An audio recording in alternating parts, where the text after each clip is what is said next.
Good morning, dear students of class 9th. Let's study the first poem of your prescribed literary textbook of English, and that is Bharat Our Land. Before we go into the poem, let's take a short introduction to the poet Subramanya Bharati.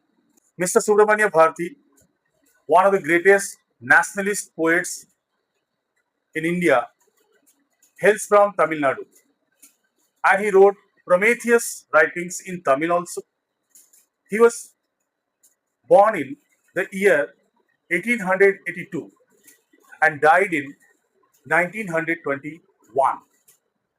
Why do I mention the years of his birth and death?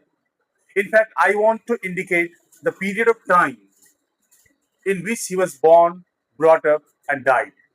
Within the period of less than 40 years, the man dedicated himself for the sake of the Indian subcontinent.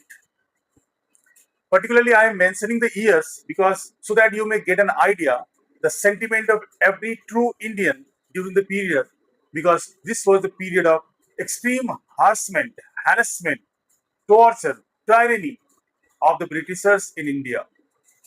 And during those days, an Indian like Subramanya Bharati was imbibed with great sense of nationalism, patriotism, love for the country. Naturally, these elements are surfacing everywhere in his poems. He is also called Mahakavi, the great poet, and many of his writings, most of his writings, major part of his writings are dedicated to the country and the people. And he is better known as a nationalist or a patriotic poet. So let's start. And with this mood, with this image of the poet in your mind, let's start the poem. So here goes the first line. The mighty Himvant is ours, and there is no equal anywhere else on the earth. Himvant means the Himalayan range, and it is mighty because it is large. And you must have known Himalayas are the one of the largest mountain range in the world. This is mighty. The word mighty has multiple meanings. Mighty means large in size. Prometheus, mighty means strong. Might stands for power also. So Himalayas or the Himvant is mighty because it is so large. It is extends from, you can say, a part of Afghanistan or Pakistan to connecting up to the Tibet, China, Arunachal Pradesh, and almost some of the part touching up to the Myanmar. It is might. It is mighty, and it is mighty on the in the other sense that it safeguards India. It is a strong safeguard of the north and northeastern borders of India. It saves not only from the cold Siberian and Arctic winds, but it also saves from the foreign invasions. The mountain range is so large and unfathomable. The mountain range is so large and impermeable that the foreign invaders, even natural or human, can't escape or can't go through the whole of the Himalayan range to reach our India. So Himalayas provide a natural safeguard to the country, and we should be proud of it. We should be proud of the mighty Himalaya. So this might lies in two features. One is it is so large, and the second is it is so strong. The generous Ganga is ours. The generous Ganga is ours. Which other river can match her grace? Generous Ganga. Himalaya the Himvant is mighty, and the Ganga is generous. Why is Ganga generous here? In fact, Ganga has always provided support to the cultural, commercial, social, ritualistic, religious upliftment of the country. As you know, since the very beginning, when trade and industry was not so much developed, Ganga was an important trade route. By boat, steamers, people used to carry goods, merchandise from one place to another. And as you remember, in most of our ritualistic activities, religious activities, Ganga plays a prime role. You can see lots of puja, lots of rituals, Chhat puja. You can take Ganga Snan, Ganga Dasahara, and a lot many. This water is considered holy. And perhaps you know that this water, when kept in bottles for months in laboratories, it did not rot. The water did not rot. पानी में सड़न नहीं आई. दूसरे पानी को आप bottle में रख दीजिए, कुछ दिनों के बाद उसमें कीड़े लगते हैं. But in the Ganga water, it is said that germs do not germinate, bacteria do not germinate. So, in fact, what we can say, let's come to the generosity of the river. It has always given to our country and the people. It has taken all the waste material since the very beginning. हम लोग पूजा पाठ के सामान उसमें फेंक दिए. And that trend that started, पानी भी पी लिया वहां से, हमारे जानवर भी पानी पिए. हम जैसे जैसे as gradually science and technology developed, we started drawing Ganga water. You must know that a Kolkata, like large city, gets its water supply from Ganga water only, the Hooghly water only. And even today, you can see lot many industries and factories have been set up that secrete their effluents into Ganga. So in this way, Ganga is so generous, always giving, never demanding, never claiming, never reacting even to our adversities, never reacting even to our atrocities. Atrocities atrocities on the river. We are doing a lot of harm to it, but generously, benevolently, charitably, the Ganga has always given to us. The secret of Upanishads are ours. What scriptures else to name with them? हमारे उपनिषदों ने, छोटे छोटे ग्रंथों ने, रचनाओं ने, ऋषियों महात्माओं के रचनाओं ने हमें बहुत उपदेश दिया, वो ज्ञान दिया, वो नॉलेज दिए, वो एनलाइटमेंट दिया, वो इंसाइट दिया, जो शायद दुनिया की किसी भी किताब में, दूसरे किसी भी किताब में वो ज्ञान छुपे नहीं. आज आप साइंस एंड टेक्नोलॉजी को जो ग्लोबल ग्रोथ देख रहे हैं, many Indian historians have approved that. What you see, the scientific and technical development in the world around, many of archaeologists and the historians claim that they were firstly invented in our country. Some king was there in Maharashtra who was trying to fly an aeroplane at the sea coast many years before Wright brothers started their experiment in California. So in this and a number of many more things that India had in our scriptures, in our murals, and in the murals, many sculptures, we can find the architectures, we can find the designs on many of the walls of the historical structures and architectures, inscriptions. We have found the murals of the designs of a man wearing scuba jackets, a man wearing a space suit, a woman using mobile phone. So in this way, things were much more developed before. I don't claim that these gadgets and electronics were firstly invented in our country, but we have the evidences that we knew about these things. We had the idea about these things. Yes, sare gyan, a depth of science. You can say the essence of science lies in our Upanishads. आज जिन्हें हम छोड़ दिए, mythologies नाम दे दिया, जिन्हें हम mythology कहते हैं, the ancient literature. This is in fact better named Upanishads. They have a treasure of an endless, fathomless treasure of knowledge even including scientific and technical knowledge. So Upanishads, the teachings and the lessons that the Upanishads give to us is nowhere found else in the world. This sunny golden land is ours. She is fearless and praiseworthy. Sunny golden. Our country is known for yellow soil. It is sprawling and wide and widely exposed to sunlight. Yellow soil is there. We have many dried crops when when on the onset of spring, remember in February end or March, when the wheat crop dries up and this after a long stretch of disappearance of sun, when it starts showing its brightness, it makes a bright yellow golden scenario. It makes a yellow golden accord set set of nature. Yellow golden set of nature. Natural set of nature. Golden. Yellowish. Ganga water. On in sunlight appears golden. The golden soil, the yellow soil, golden. Large coastline with a large large coastline with sandbanks, yellowish. Our Thar desert, yellowish in color.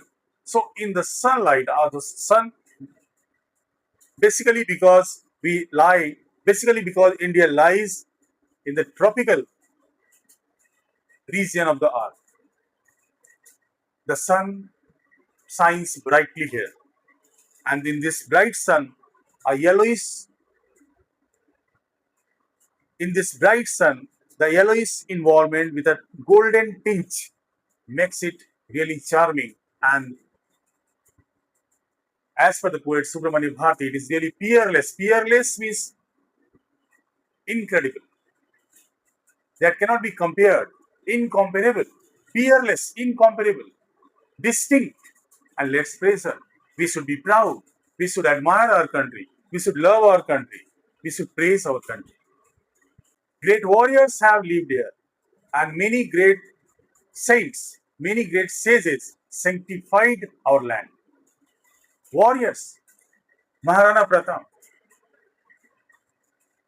Rani Lakshmi Bai, they were the greatest of the warriors. They sacrificed themselves for the sake of country. Veer Shivaji Maharaj dedicated themselves for the country, for the sake of country.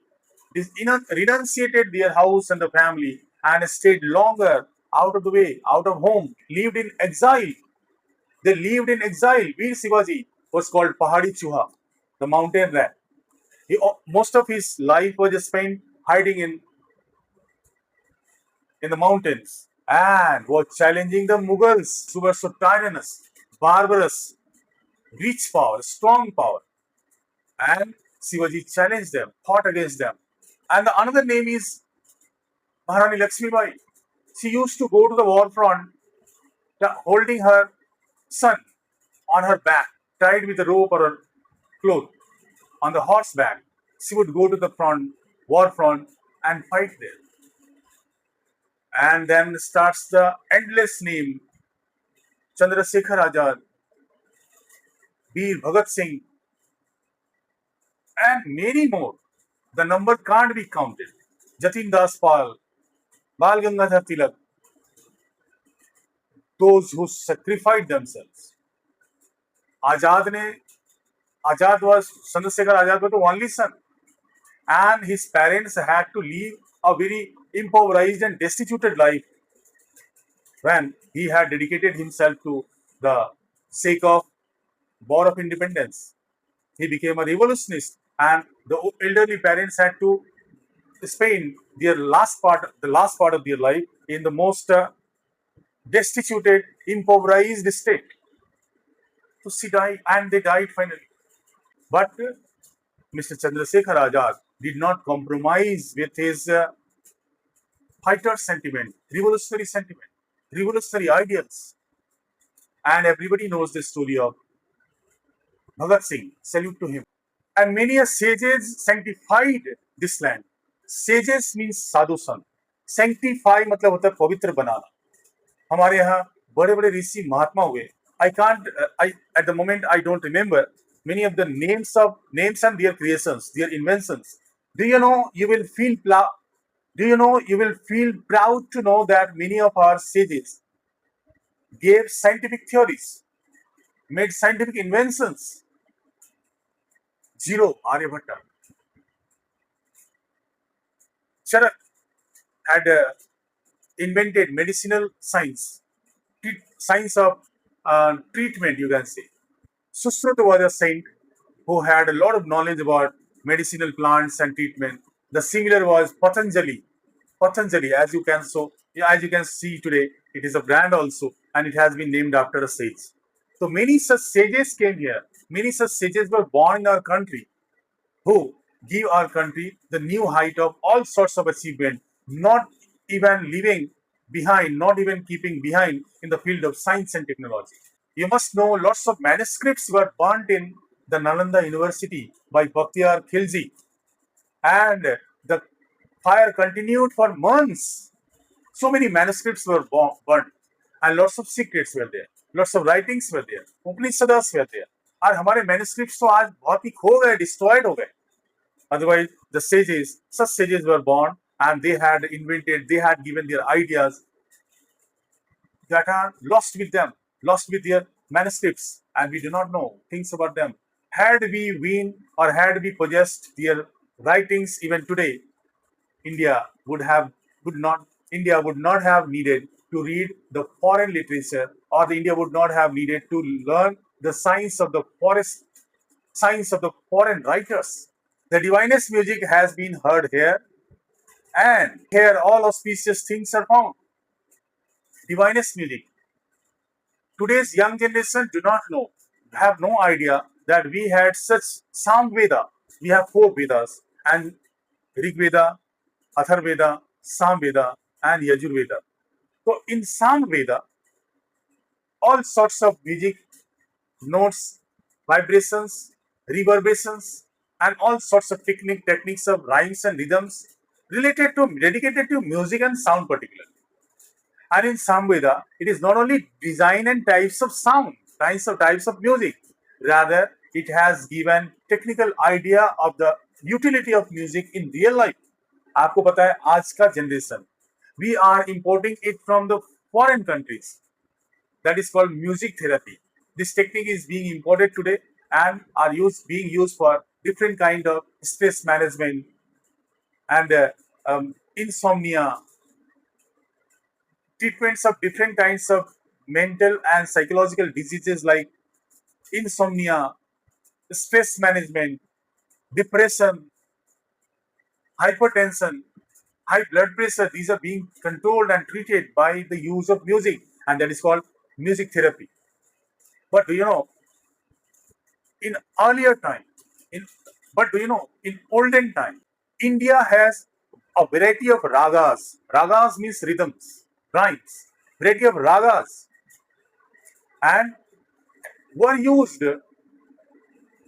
and they were used for different purposes. Bhairav Rag, Deep Rag, Rag Darbar.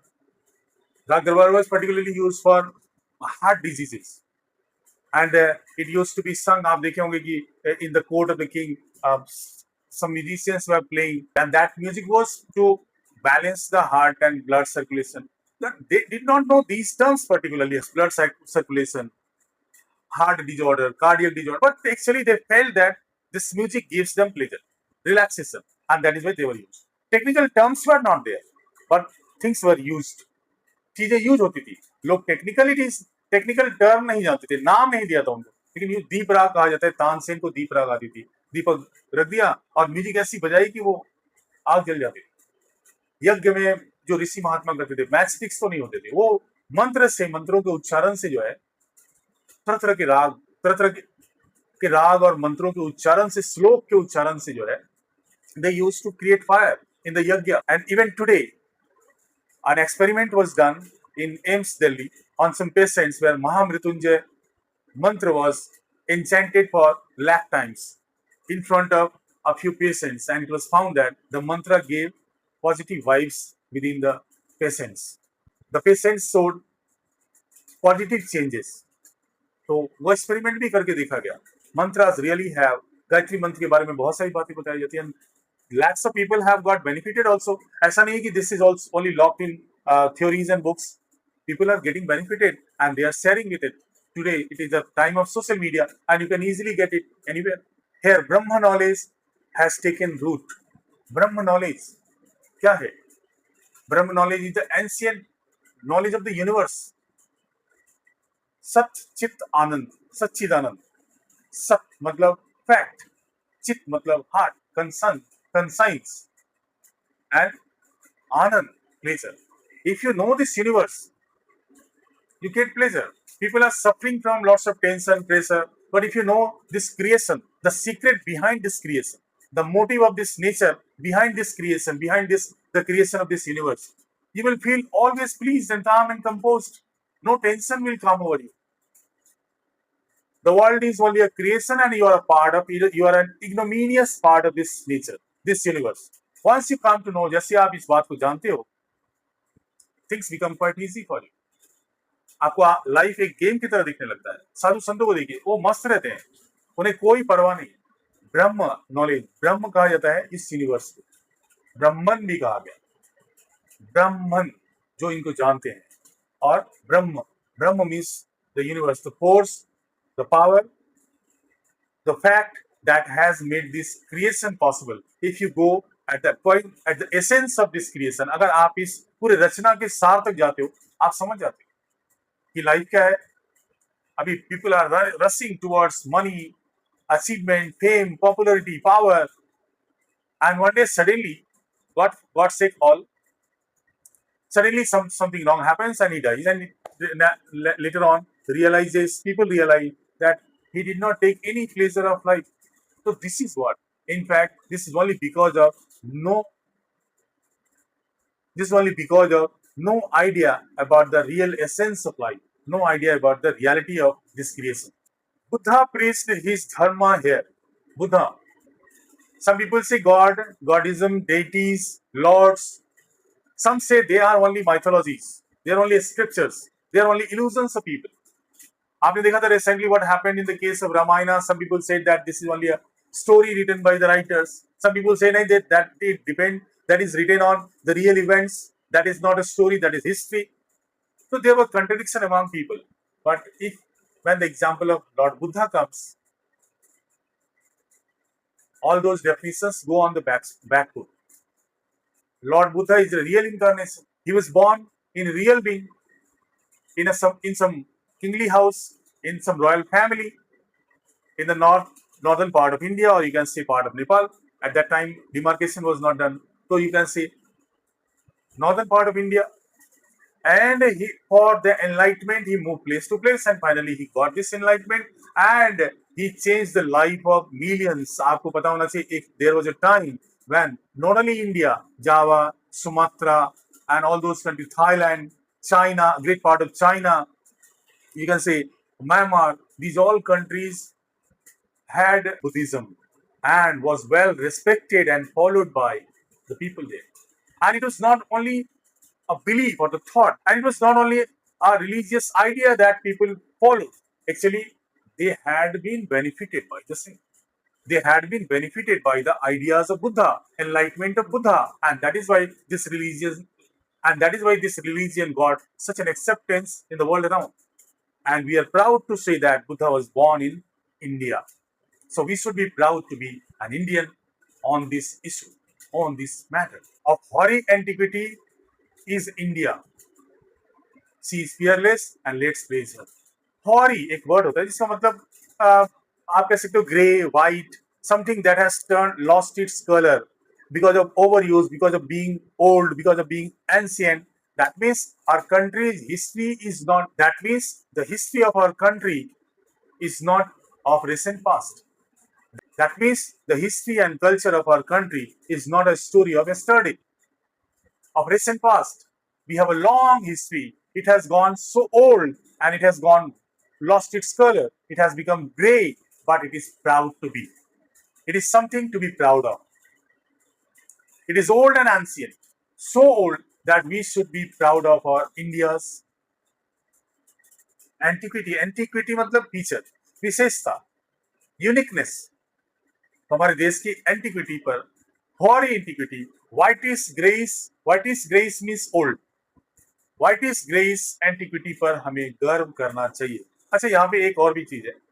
One more thing is there कि white and grey, in my opinion, also indicate the color of the clothes that our great leaders used to wear. Leaders like Mahatma Gandhi, Jawaharlal Nehru, Sardar Vallabhbhai Patel, and many of the freedom fighters.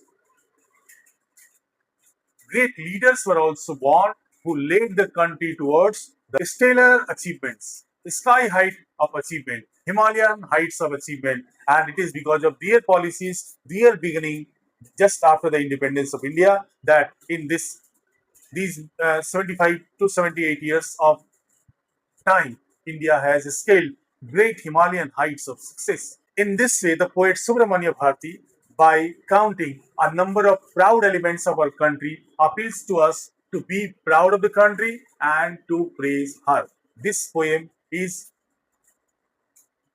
full of patriotic sentiment and the nationalist turn of the poet's mind. And that's it. And all the questions as well as the value points.